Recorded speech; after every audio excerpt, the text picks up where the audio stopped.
কিরে তালা কোথায়? আমরা এখানে সবাই খেলতেছি, তালা কোথায়?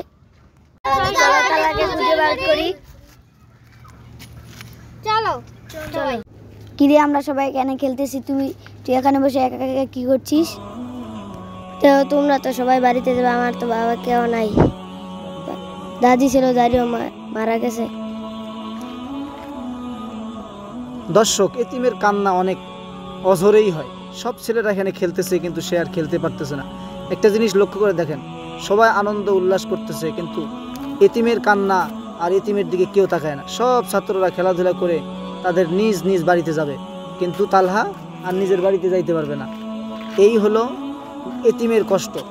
সব ছাত্ররা মাদ্রাসা ছুটি হইলে বাড়িতে যায়, কিন্তু যারা এতিম থাকে তাদের দিকে কেউ তাকায় না।